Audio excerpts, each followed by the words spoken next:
Welcome everyone to the second session. I hope you all performed the exercise that I gave you in closing during yesterday's session, the first session, where you laid down flat, hands on the heart, and just surrender all the arrogance that you've developed over your life when it comes specifically to thinking that you know something about yourself, even more specifically in the realm of your worthiness and your acceptability and your lovability. And I hope that was a pleasant exercise for you. And also, of course, you'll benefit from doing this exercise more than once, most likely, unless you were really successful and all it took you was 30 minutes to clear a lifetime of arrogance. But might not be the case for all of you right away. So you may want you may want to redo this exercise, a few times a month. I'm going to start by reading a quote from one of my favorite pieces of work called The Law of One. Many of you will be familiar with that material by now if you've been participating in my work for a while. I'm leaving out certain sentences because it gets quite technical, but I'll summarize it here. So this is by Ra. The heart of the discipline of the personality is threefold. One, or you could say step one, know yourself. Two, accept yourself. And three, become the creator. Now, essentially what we're doing when we're tapping into God's love is we are in process of that third step, becoming the creator. And this is why I said it is immensely helpful to come to an acceptance of yourself and the stuff and the judgment and so forth, because that really clears the path to becoming the creator. Now, essentially, from a timeless point of view, you are already that source. You are already that creator. And you could replace the word creator with God here, if you will. And Ra proceeds with saying that third step, becoming the creator, is that step which, when accomplished, renders one the most humble servant of all, transparent in personality, and completely able to know and accept other selves. To become the creator, or God, is to become all that there is. There is then no personality in the sense with which the adept begins its learned teaching. So the heart of the discipline of the personality is threefold. One, know yourself, means recognize what's going on, recognize how you're feeling, recognize what you're doing, recognize your patterns, recognize this little inner conditioned gremlin, this substitute parent that you created as a child to take care of you because your parents weren't perfect. No offense. It's just the nature of humanity, right? So in order to take care of yourself, you outsourced a whole bunch of your free will because you weren't mature enough in your thinking, in your intellectual capacity. Your intellect wasn't enlightened yet, wasn't matured yet. Plus you're dealing with the veil, the three-dimensional veil of forgetfulness, not fully knowing, not fully seeing who you are, not fully experiencing the oneness with all that there is. So under those conditions of the incarnate state in 3D, with imperfect parents, you have developed a substitute parent, something to keep you safe, something, a program, if you will. I often call this the gremlin, inner gremlin. Many call it the ego, but I prefer different terms. And so this gremlin is like this super intelligent artificial intelligence. It's an AI system, basically, that you have created, you have produced. So you've given more than 90% of your capacity for intelligence, the bandwidth of your mind, and you've outsourced it to the unconscious and the subconscious, as modern psychologists would term those domains of your mind. And you've done this out of a single desire, which is to have your needs met. And ultimately that boils down to the need for survival. That's like the core one. So roughly put, generally put, I'm not going to go too deeply into this. I just want to give some context for if I use the term gremlin. And I use the term gremlin because it's both kind of creepy, but it's also kind of cute. You know, the gremlins, if you say that, they're kind of endearing, but they're also, you don't want them in your bed. So it's kind of like that with the ego, no? So this program was perfectly valid when you were a child, when you were growing up, because you didn't know any better. You didn't have the enlightened intellectual capacities. You weren't mature as you are now. And for many of you, the same applies. Still, you're still not fully mature, but that's not because you don't have the capacity or the age required to be mature.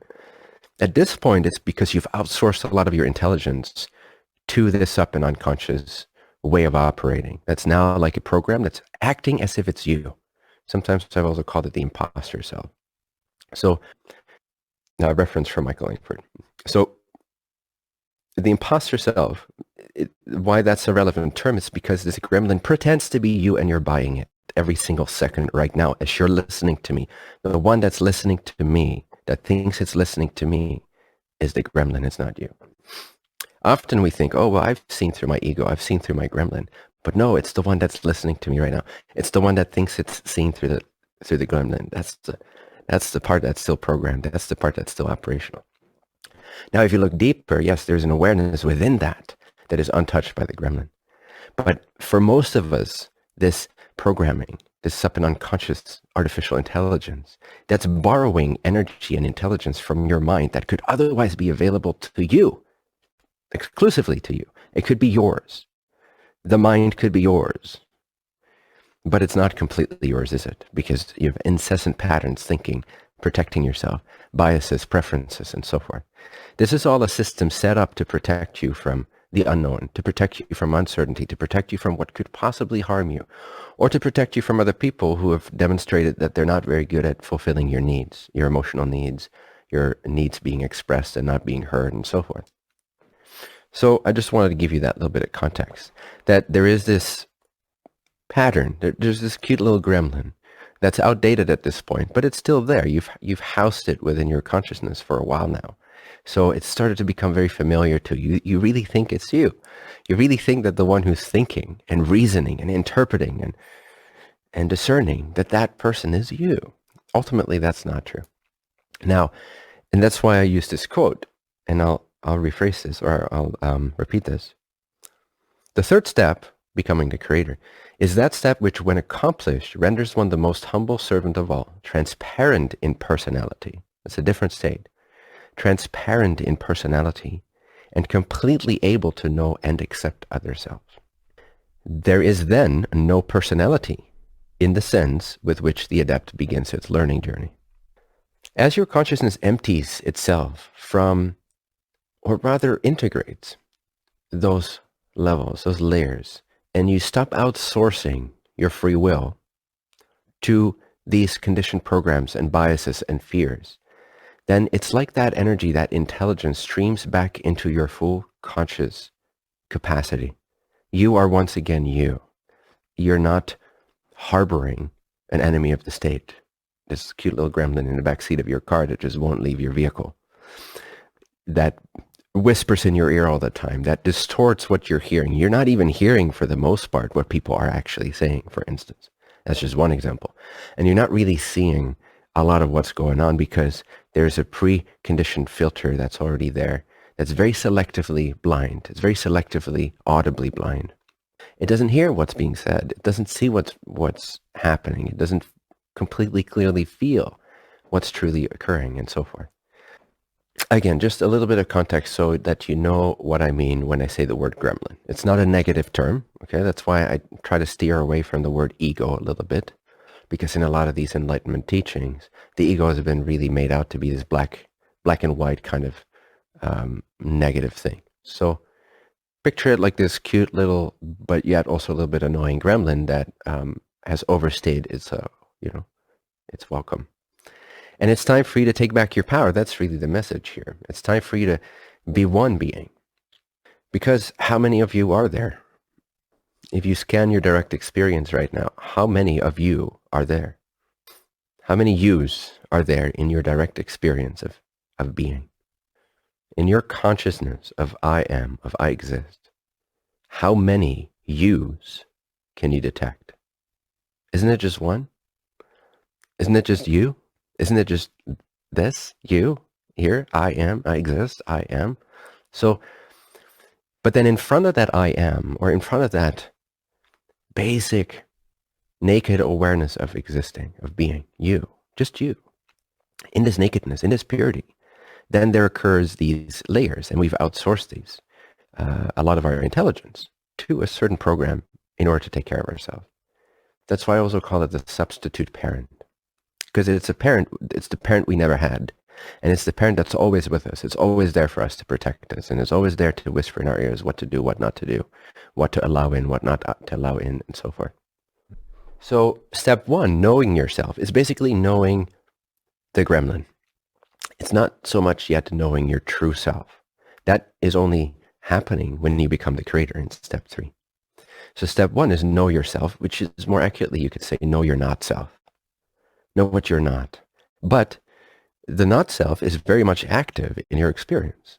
Right now, it might be filtering, it might be biasing, it might be hesitant to accept certain things I'm saying, or it might be in full agreement with what I'm saying. So this filter is operational right now. It's not a problem. But it is crucial that we gain greater awareness, greater penetrative, clearer awareness of what's running the show sometimes, so that we can know ourselves, or know our not selves, know our operational mechanism. And when we do that, we're already freer of it, because anything you recognize is not controlling you blindly, at least. Now, you have to agree with it before it can continue to run the show.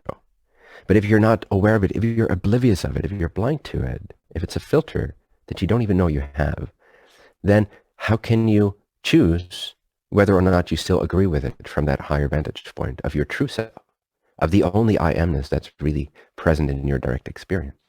It becomes a little harder. So it's very important that we do begin to recognize our operational mechanisms.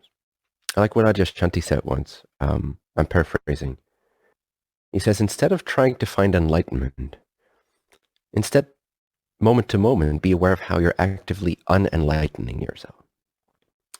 So, because if you see that, if you see how you're actively unenlightening yourself, then you're already much freer of it. You already have much more free choice in terms of what you wish to be constituted as, what you wish to identify with, what you wish to abide in, what you wish to know is true about yourself.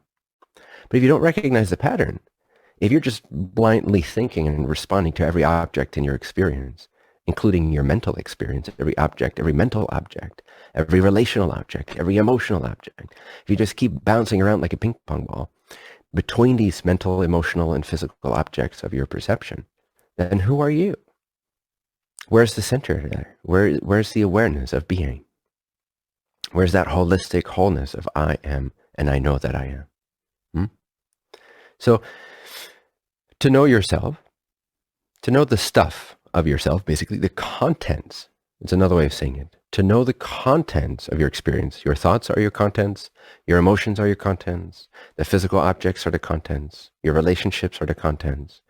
Basically anything that you can appoint some kind of a form to, some kind of a label, some kind of a definition to, some kind of a shape or color or dimension to. Those are all, you could say, objects inside of perception, inside of that base I amness, that naked awareness that right now is the true listener of what I'm saying. And see for a moment if you can glimpse that. Right now, as I'm speaking, there is a power of awareness. There's a power of recognition that is ever active, regardless of what you're thinking about what I'm saying.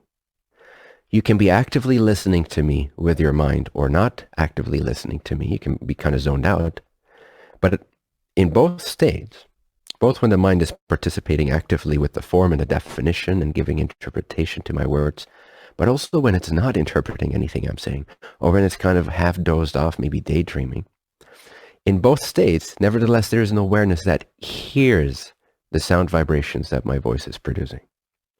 That power of awareness is that I amness. It is that core, naked, base background identity that never changes. It is like a background on top of which the contents of your life, mental, emotional, spiritual, physical objects, relational objects, are projected. Often I've called these appearances because they appear. The awareness doesn't appear. And this is synonymous with God. God, your base essence, your intrinsic nature does not appear. You see, you can't say, oh, hey, God appeared in my experience. Because what was there before that then? Was there another God before God? No, God has to always be permeating every single cell of your experience, every single particle of this holographic tapestry, this canvas, this dreamscape of perception.